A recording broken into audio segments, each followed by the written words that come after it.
Hello, welcome to another episode of Namtaro Talks. Today's topic is a little bit lighter also. I will be talking about clothes and fashion in general. No, I am not some sort of fashionista. I'm not going to be walking down any runways anytime soon. You won't find me in any magazines. But I would say over time, I've looked around and seen the different types of styles and clothes and what applies and for what situation and what context and what fits me and what doesn't.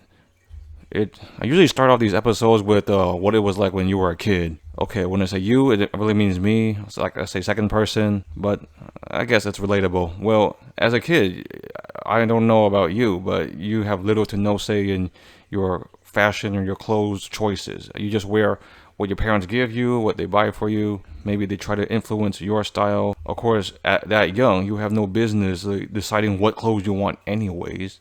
Because one, you will grow out of it. Two, you're too young to fully appreciate and take care of the clothes. So you'll be running around and playing and getting messy and dirty anyways. Yeah, I mean, you wouldn't know the difference between a $5 shirt and a $500 Louis Vuitton shirt. But of course, over time, as you go to school, I mean, as an elementary school, maybe it doesn't matter as much. But maybe towards, I'm guessing, 4th, 5th, 6th. Okay, middle school, for sure. You kind of notice the different fashion choices and trends and what your peers are wearing and how it compares to what you're wearing.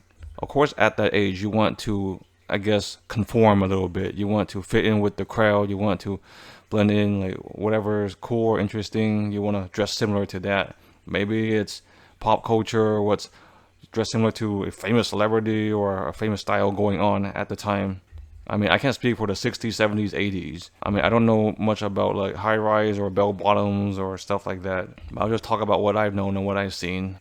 Of course, it was around, I guess, when the hip hop became more popular, like the urban, like streetwear, street clothes kind of clothes. So, of course, a big baggy shirts and everyone like sagged their pants, sagged their jeans. And believe it or not, skater culture was kind of popular at the time too. So, I guess Jinko jeans were kind of in, and of course you have the chains in the jeans, and sometimes you can hook your wallet onto that chain.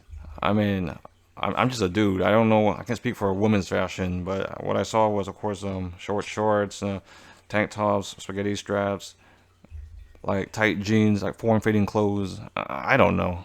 Of course, with the guys' clothes, and you get to see that the brands are not just mall brands in general, but kind of hip hop brands. Of course, there's Ecko and Limited, and we see that at the mall. Okay, we might as well talk about the mall. You see Abercrombie, Hollister, Aeropostale, American Eagle, very much clothes that literally has the name of the stores on it. And of course, they're a bit popular, so some cost a bit more, and some are affordable. I remember the first time I got an Aeropostale shirt, I was pretty excited. I mean, other stores may not have the name of the brand clothes on their brand names on the clothes, but there was like Zoomies, PacSun, Tilly's, Vans. I don't know if they're still around. They probably are. I haven't been to the mall in a while. Yeah, truth be told, once I had a little bit of, I guess, money or agency. Well, as much as a teenage kid could, anyways, like Christmas money, birthday, Lunar New Year money. I bought my own clothes, of course, against my parents' wishes, and I couldn't afford anything super expensive or popular, so I shopped at Marshall's. Yeah, brand names for less. I remember brands like Averex, Sean John, Roca Wear. I mean, I wasn't fully sure what they meant or where they're from, but I knew they were cool or interesting. Of course, I didn't really pull the trigger and wore any G Unit or shady clothing. Of course, my aunt would have conniptions if I wore clothes like that. And I'm kind of glad I didn't now because those kind of clothes are a bit dated. Yeah, but before you wear these kind of clothes, you wear what I call dorky clothes. And to me, dorky clothes, they're pretty much what I wear for work now. I call it like polos and khakis. But imagine wearing that as a kid. Like you look all proper and your pants are all pulled up to the proper height, while all your friends and peers are all dressed like loose and cool. And it makes you feel a type of way, but of course your parents wouldn't like go out of their way to buy those clothes for you. Yeah, so not only from holiday money, like I call it, I had a little side job. So the money I earned, like I bought clothes at the mall. Yeah, like those aforementioned brands at Marshall's I mentioned earlier. And sometimes you find good brands at Ross too. Surprisingly, there was several skater brands and surfer brands. Personally, I liked World Industries with Flame Boy and Wet Willie, though I never wore anything by them. Though I had a couple of Billabong shirts for some reason. And then for another reason, I don't know why I like the color red at the time. I don't like it as much anymore. But I had a lot of red shirts. And then you're growing up as a teenager. Of course, you want clothes to fit, but you don't kind of want to experiment, like how big of a clothes that you can get away with. Like as a teenage scrawny kid, I had no business wearing an adult large Ecko Unlimited sweater. You know, that thing was like huge. It could fit a family of two in there. I mean, I didn't really wear tall tees or anything, but I remember I bought this one shirt from Ecko Unlimited. It was gray, and the design was literally like a lot of spikes and barbed wire. And of course, my parents were not very happy with that, but I tore the tag, and what are they gonna do? Make me return it? And of course, around that time, you try to find the struggle and the balance with you want your clothes to let you express yourselves, but you don't want them to define you. Of course, at the time, I mean, the school I went to, we did not have uniforms. If you had school uniforms, all this like teenage like fashion, it goes out the window. You can't really wear it at school anyway, so what's the point? Though I'm sure some like kids at uniform schools, they find ways to rebel here and there. But yeah, at that point, whatever mall brands, I had at least a one shirt from each of them. Though not Abercrombie and Fitch. Personally, I don't like the sizing there for some reason. I looked at an extra large jacket one time, and it was pretty small on me. And I heard they had a bad reputation and were racist, so I'm glad I didn't really get any clothes from there. And of course, over time, you come to kind of explore with graphic tees a little bit. Well, one ridiculous graphic tee I had was, for some reason, I like Lilo and Stitch a lot, so I bought a red Stitch shirt from the Disney show. And of course, I really wanted a shirt from the band Linkin Park, which was my favorite band at the time. Well, it's still my favorite band. But I would go to Hot Topic all the time, and they would always sell out. And over time, you kind of realize that what shirts cost, or what's the difference between like the stores and the pricing, and what's like licensing or a brand, like how much it costs as compared to a regular clothes. Yeah, so a Linkin Park shirt was like, I'm guessing $25, but I was willing to shell out money for it. And then one time, a shirt was finally available. Though I forgot if it was a large or an extra large, but it was huge. It was like a dress, pretty much. But I didn't care. I got a Linkin Park shirt. Yeah, so I bought it. I rocked it. I always bring up the story. I brought it to Vietnam. I wore it there. And it was pretty uncomfortable there because all the heat is like trapped in the shirt. All the sweatiness from all the cotton. Eventually, I did get another Linkin Park shirt that was better design and more appropriate for my size. Yeah, but not only did I buy clothes for myself, I bought clothes for friends. You know, I gave like friends clothes for Christmas. Well, of course, during Christmas time, it was on sale. But I had a bit of, I guess, spending money.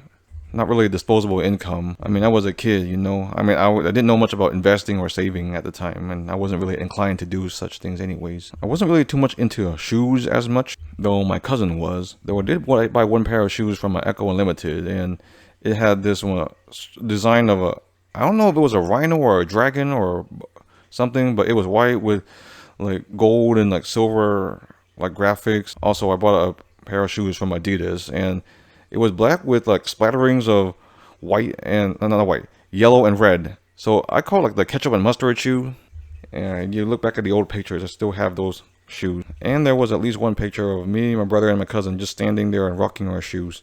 But then I realized I wasn't much of a shoe person when I didn't really take care of the shoes, and they creased so often and so easily, and I didn't really take care of them. I didn't really care. Yeah, I wasn't really into Jordans or anything. I didn't really get Vans shoes, but like the Vans style, you know, where you just like slip it on without having to tie your shoes. And I was like, this is uncomfortable. Yeah, because like the top layer where it covers, it's really soft, doesn't protect you from anything, and there's little to no arch support.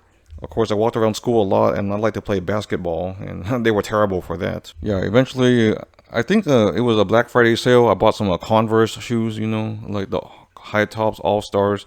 Okay, maybe not high tops, but I guess maybe it was. Like, it was around my ankles a little bit. But once again, those were pretty soft also. It got me realize, like, how are these even fashionable? And apparently NBA players actually played in those like high top all-star shoes back in the day, even with their soft exterior. I mean, I don't know how comfortable that is, how ergonomic or it is. Yeah, and I bought like random jeans also. And there was this jeans, it was a black jeans with blue stitching and like a silver jeans with red stitching, and I thought I was cool wearing that. But after a while, you come to realize the quality of the clothes too, like how some will wear out pretty easily, some aren't as comfortable as you initially thought they were. one of my favorite shirts was this one Ecko Unlimited shirt. I remember it being a large, and it had like the pretty much the logo Ecko Unlimited graffiti all over print on the shirt. Yeah, and I really liked that shirt. I rocked it. I wore it. I'm sure I got some pictures with it. One time I did find a Mickey Mouse tie on the ground at school, and then I wore that with the Ecko shirt. And everyone liked the tie, but then it turns out like some kid lost the tie, and I had to give it back to him. But that was mainly the clothes in undergrad, I suppose. Oh, not undergrad, high school. Well, middle school and high school. It slightly changed when I got into undergrad. Of course, in undergrad, like everyone had to have clothes from things that they represented, whether it be a certain club or a fraternity, and you wear the Greek letters. Sometimes certain events have their own shirts also. Yeah, you already know I'm Vietnamese, so I was in the Vietnamese Student Association, and every year they had their club shirt and they had their culture show, so that had a shirt, and their fundraising event, which involved bicycling. So that had a shirt. So I don't think I got every single shirt from every single year, or only if the design was interesting. Yeah, I was also in the Lion Dance Club when it first started, so I got a shirt from that. There was there's the Vietnamese the social club, and then the Vietnamese health club for more like pre-health Vietnamese students, though not all of them were Vietnamese, but they had shirts also. So I got a bunch of their shirts. So that was mainly my fashion, pretty much. And of course, I go to a college. I got to like buy clothes from that college, from my alma mater. Gotta represent. And of course, since I'm Vietnamese, I guess I wanted to express my knowledge of the culture a bit more. So there was this one company that sold like inside joke shirts with cool designs, and I bought like 3 of them. For example, there's the symbol of Starbucks coffee, but the logo says of a cafe there, which is Vietnamese coffee in Vietnamese. And it had a picture of a girl wearing the ao dai instead of the mermaid. So I wore that proudly and rocked it. There was also a shirt with a guy's face or emoticon, and he was super distressed, and he's like screaming "Tại sao?" or "Why?" in Vietnamese. And I got a shirt of that also. And it's what I come to realize, it's a good conversation starter. I mean, I don't really wear it to impress anyone else, but it's to say, oh, that's cool, that's interesting. Like, you're willing to rock that, not just among friends, but family also. But over time, you come to realize the different qualities of the shirts, or how long you're willing to like have a shirt, how long you're willing to keep it for sentimental reasons, or you're willing to part with it, or what else you can do with it. Yeah, unfortunately, a lot of these graphic tees, yeah, they were printed pretty poorly, and I didn't know better, so I probably washed it wrong. I probably washed it hot instead of cold, or didn't flip it inside out. So the graphic prints and screens, they got creaked and cracked over time, or even faded, or even straight up stripped away. I mean, I could still physically wear the shirts, but it kind of defeats the purpose if the representation, like the graphic on the shirt, has been tampered with, you know? Yeah, of course, I was an undergrad college student. I had no business getting all of these shirts. Yeah, I had too many shirts, to say the least. Yeah, and after I graduated, of course, I wore those shirts for occasions here and there. But after a while, I was like, okay, this is way too many shirts. What am I going to do with them? Well, nowadays, there is some kind of business that lets you send in your old shirts, and they like cut up the shirts and keep the designs and make a blanket out of it for you. But before, I didn't know that business existed. Actually, it wasn't really in existence about 10-15 years ago. So I gave the shirts to my mom's friend, and she cut them into blankets for me. Actually, I even did her one better. I cut up the shirts myself. So there's this giant rectangle piece of the shirt itself, and all she had to do was sew it together or onto a throw comforter, usually full size. Truth be told, those blankets, they weren't very warm. I still have those blankets, though more for sentimental reasons, if anything. And also, she made the blankets double-sided, so there's about 16 shirts on each side, so each blanket had 32 shirts total, but you can only see 16 of them at a time. Yeah, it's on me. I should have specified what I wanted out of the blankets. I mean, I'll probably give away these blankets away someday, but like I say, you gotta take pictures of the stuff, because what's as good as having something? A picture of it. Yeah, so I still got pictures of some of the past clothes I used to have. I mean, I know there's a proper time and occasion to dress or more like GQ or from the store Express at the mall with collared shirts and sweaters, but that wasn't really my thing, you know? I mean, I dressed proper for occasions, but in general, I just want to be comfortable. I want to be expressive. I guess there was still a part of me that was still kind of rebellious. Not necessarily conform to friends. Honestly, I didn't really dress like my friends, but you wear something to kind of say something, you know, that I like this design, I have this style, or sometimes even I can afford it. It's not really a flex or a means to show off. It's kind of like a dedication or commitment. Like, okay, I believed in this, I like this, I want to represent this, I was willing to spend money for it. And truth be told, over time, I know there are clothes I overpaid for. There are clothes that are probably a waste of time and money. And I'll get into that a bit more later. Yeah, I don't really know what to talk about clothes when I was in grad school, but you kind of know what my fashion influences were before, and in high school. And I guess in my mid-20s, it became more, not really anime inspired, but maybe a bit more pop culture, like those graphic tees. Sometimes it's like the characters in a certain style, or sometimes fusions and mashups. Like I had this one shirt which had Elsa and Calvin from Calvin and Hobbes like building snowmen. Yeah, and I've been to a few anime conventions here and there. I bought a couple of shirts here and there. Of course, those were a bit pricier and at a premium, but like, where else were you gonna get the shirts, you know? But then again, made me believe, okay, as a utility thing, clothes, like, you just wear, you cover yourself, they keep you warm, they keep you comfortable. But if you want a design, you want something on it, you want a certain quality, a certain style, you really have to, I guess, believe in the company or the artist or the brand. I mean, I wasn't just buying whatever willy-nilly. I mean, it's like you want to be unique and different, but not too different or too obscure, or you go way over other people's heads. I mean, you don't really want to like draw the attention to yourself, but make people say, oh, okay, that's cool. Oh, that's different. I don't see that often. Where'd that come from? And I'm very sure not many people share the same mentality as I do. For them, clothes are just a utility. Okay, I'll just wear this plain shirt with no pictures, no graphics. I bought it for like $10. Or I just buy something from Costco. It's comfortable. It's good utility. I mean, nothing wrong with Costco clothes. I wear Costco clothes pretty often. Though I would not recommend you buy jeans from Costco. Oh my god, I got Kirkland jeans one time. The knees wore out so fast. Yeah, but over time you feel a bit more agency and emboldened. I guess one of my favorite outfits to this day, though I will likely have to give it up eventually. I guess the best way to describe it was a regular shirt, but it had a hood and drawstrings, and it had like a target and the words like "I am faded," but the shirt was pretty long itself, and when it goes down, there's kind of this plastic material with diagonal black and white stripes.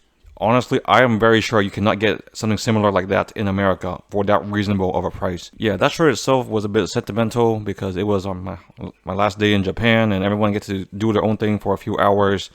So I went back to the Harajuku district, back to that store, bought that outfit at a reasonable price. I don't know, 25, 30 bucks.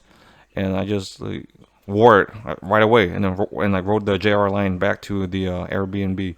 Yeah, and of course, when you're in grad school, fashion is whatever. You know, you're not really gonna be obsessed or care about how you look or how you dress. So people show up in like sweatpants or yoga clothes. But I had that outfit. I called it my Friday outfit. I wore it every Friday, pretty much.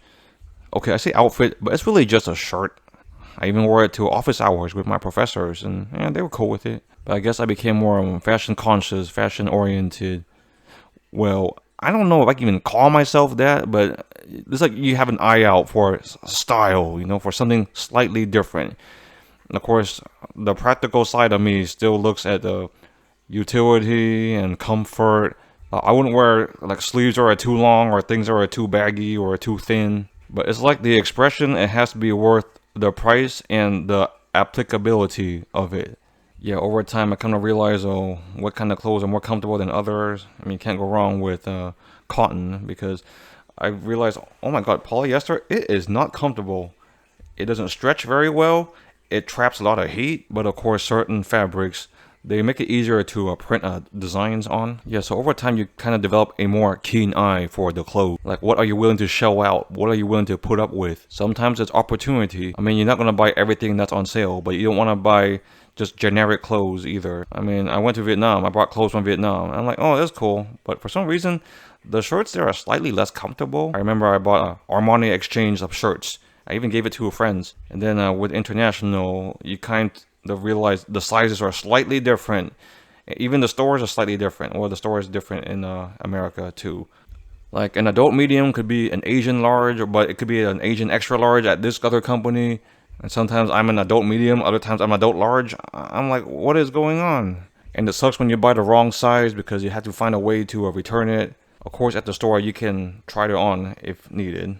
But other times, if you buy clothes online, oh my god, returning it is a pain in the butt. And then you come to realize the importance of abundance when it comes to clothes. I mean, there's only so many. You have one torso, and one pair of legs. There's only so many shirts and pants, and one head, so hats you can wear at a time. So after a while, I come to realize it doesn't make much sense to have huge, giant closets with a whole bunch of clothes that you rarely, if may not, never wear. Yeah, and I've known and seen many people with giant closets.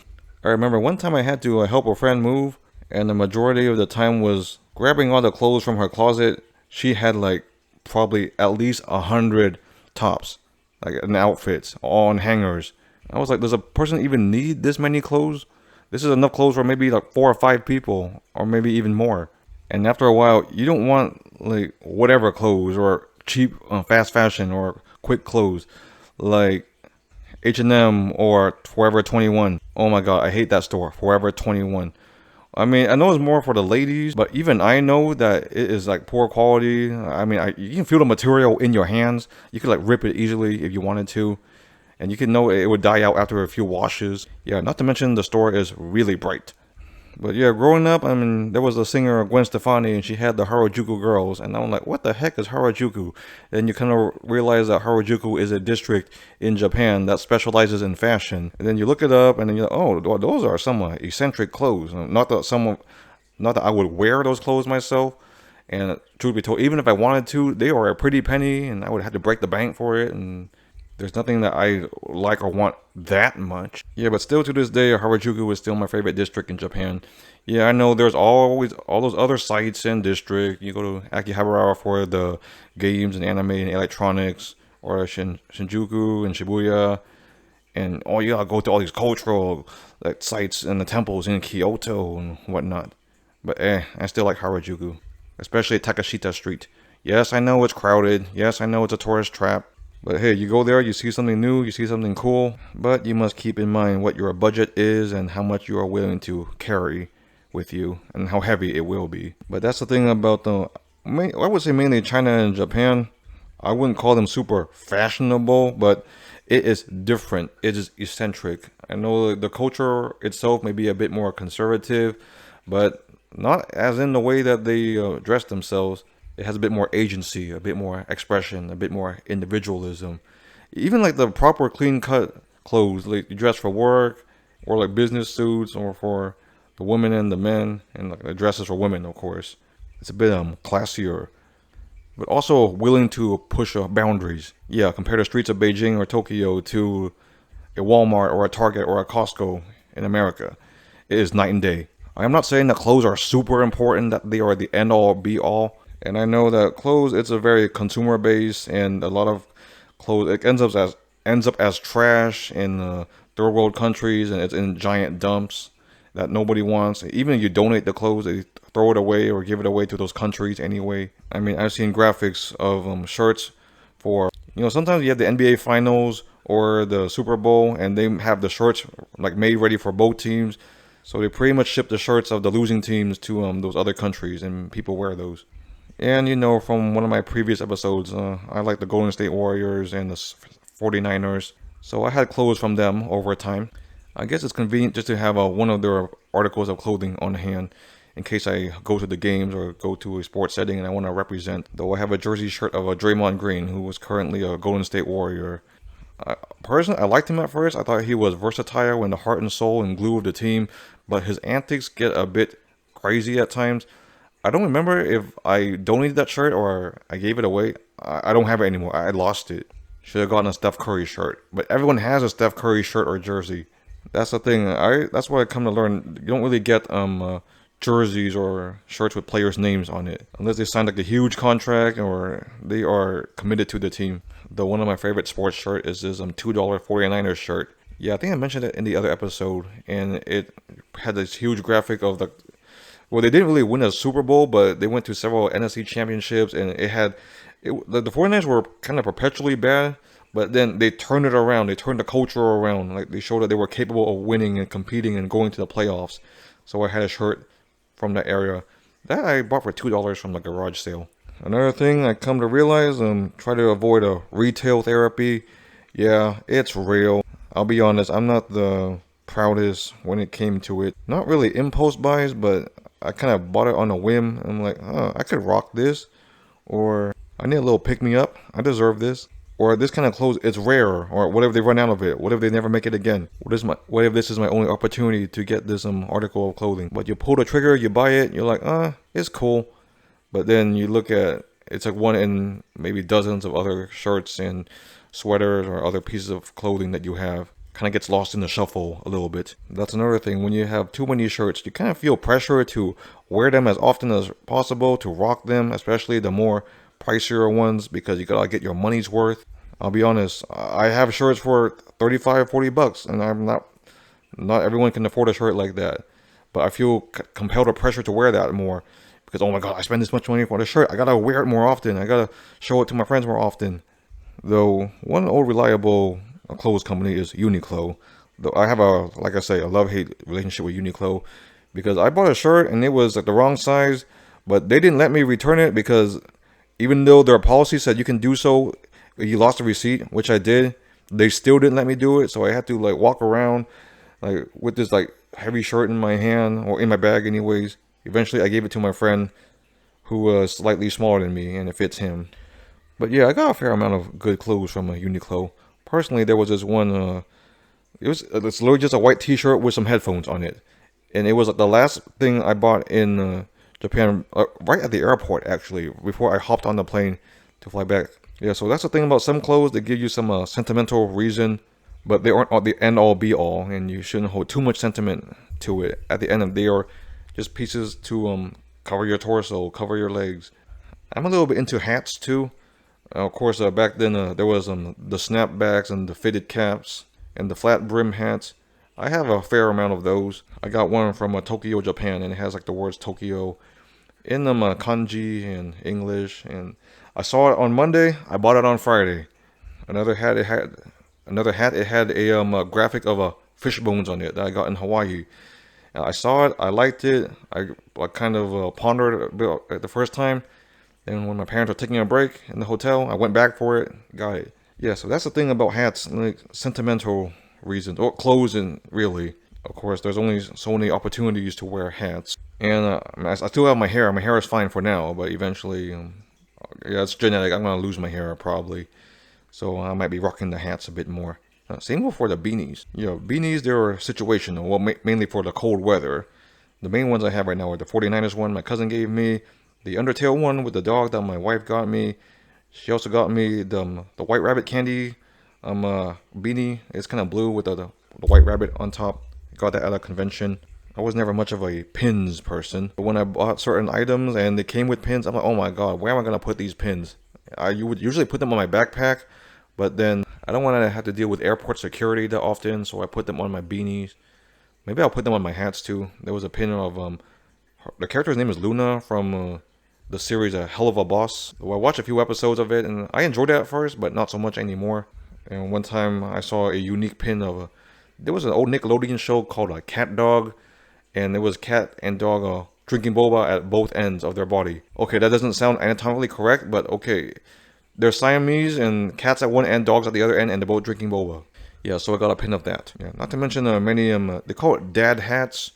So I came to collect a bit more of those over the years, though I'll tell you the story about one hat. Honestly, I never really enjoyed League of Legends, the video game, but I watched Arcane and I thought it was cool. So when this, I guess Asian-inspired clothing company called Tokidoki collaborated with League of Legends and Arcane, and they had this one graphic of Jinx on it. I guess it was really popular because it sold out, but they said, oh, since due to popular demand, we'll do a second printing of it. So I jumped on it and bought it a second time. Yeah, and truth be told, I really like that hat. I mean, it wasn't like super expensive, but it cost more than a regular hat. I just like the graphic. I just like the rarity. I just like that I was proactive to jump on it and to represent something that I was interested in. Yeah, so I wore that hat, rocked it on an international trip, wore it everywhere, make sure I always had it, like posing pictures with it. Yeah, packed it in my bag on the way home, and then I found out I lost the hat. And I retraced all my steps. I was like at the airport. I was in this person's car. I was at my parents' house. I was at my house. I ransacked my entire house. I called the airport. I called just to look for that hat, and I was like honestly super pissed. Yes, I know it's just a hat, and there are more important things in the world to be concerned about. But I was like furious. I was seething. I was swearing up and down. I was absolutely livid because I took care of it. I was proud of it. I rocked it. Looked everywhere. I made sure I always had it. Until the very last day, the very last moment, I lost it. Even my wife tried to assuage me by buying, because they don't make that hat anymore. So she bought something similar, and I appreciate it, and I still wore her hat, but it doesn't replace that hat. Yeah, so I admit it. I am petty and vindictive enough to like buy that hat again on eBay, and I paid up a pretty penny for it, and it's marked up, and I gotta pay for delivery, but I have that hat again, and I come to realize that I gotta take much better care of it. But it was for sentimental reasons. That's how I justify it, and I know I'm lucky to be in a position to obtain something rare that I once lost. I know it's kind of ridiculous me talking about 5 minutes about a hat. But yeah, with my recent international trips, I bought some clothes there too. Though I was surprised with the streetwear scene in Vietnam. I was quite impressed because just like doing a little like searching online when I'm bored, I find the names of these brands, and a lot of them featured rabbits. And you know me and the rabbits, but of course you buy in Vietnam, you have online, you gotta to get it shipped to America, which costs as much, if not more, than the shirt itself. Yeah, so I took advantage when I went to Vietnam. I went to this one plaza called the New District, and I just went to all the stores that I saw online, and I bought a bunch of shirts from those like stores and brands. And there's also the story of I saw the shirts, and I told my cousin from Vietnam to buy the shirts and give it to my another cousin who was visiting at the time to bring the shirts over, and then give it to her mom, who was gonna give it to see my dad, and then have my dad give it to me. And I was super happy to receive those shirts. Though looking back, I feel really bad because that package was bulky and heavy. And of course, in Vietnam, well, back then they had a mascot called a Tall Bay Mao, or seven-colored rabbit, or rainbow rabbit. And my cousin got me a whole bunch of shirts from that. Yeah, you know me and the rabbits. Yeah, and I liked those. I rocked those. I still have a couple shirts with those. But I knew I had quite a bit of excess for at least shirts and sweaters. Looking back, I should have gave away a lot of hats too. So we recently hosted an event at our home, and instead of party favors, I told them, okay, I put a bunch of like shirts and sweaters in the downstairs closet. You can rate it and take as much as you like. You can take whatever you want, as much as you want. And there was people like walking out with the armfuls of shirts and sweaters. Well, it's better party favors than like bubbles or candy or something. I mean, honestly, I could probably just donate those shirts to Goodwill or something. But to me, clothes, it's also a matter of sharing, also an expression. And when you give it to something as a gift, like you want them to appreciate it, you want them to rock it. Unfortunately, we may not know the style and fashion sense of the people we give these clothes to, but we try our best. Like, I give people clothes, people give me clothes. I'm sure they don't wear some of the stuff I give, and then sometimes I don't wear the stuff they give me. But in the times that we do, like, it feels like a connection, you know? Yeah, I still have quite a bit of shirts and quite a bit of sweaters and quite a bit of hats. And if there's another event, I'll give them away also. Though some I got a bit recently and haven't gotten a chance to rock them as often as I like yet. So I might hold off on giving away some of them. Yeah, but I know I had new responsibilities and new expenses, and I shouldn't be spending all this money on clothes. Yes, it's a hobby. Yes, I'm a collector. Maybe not to the point of a hoarder, but you gotta learn to balance and have some moderation. That's the thing about America, because you're in your suburban home most of the time. Sometimes you walk out in the street, or sometimes at Costco or Target or Trader Joe's or whatever shopping plaza and strip mall you go to, and you rock it briefly, but then you go back into your house. That's it. Or maybe you wear it at some friends or family gatherings. Yeah, because it's streetwear, but you don't really wear it in the street because you're not really compelled to walk in the street. But it's okay. Every article of clothes I bought, there was a reason behind it. Sometimes it tells a story. And I guess it's as healthy as a relationship with clothes as possible. I mean, I still look at websites with like Japanese brands and stores, and I'm like, that's cool, I could rock this, but do I really need this? Yeah, I probably could, but I don't need it. Or if I'm ever really bored, if I want to treat myself again, then I would get it again. Well, anyways, that is today's episode about clothes and fashion. I hope you enjoyed it, and I'll see you in the next episode. Bye.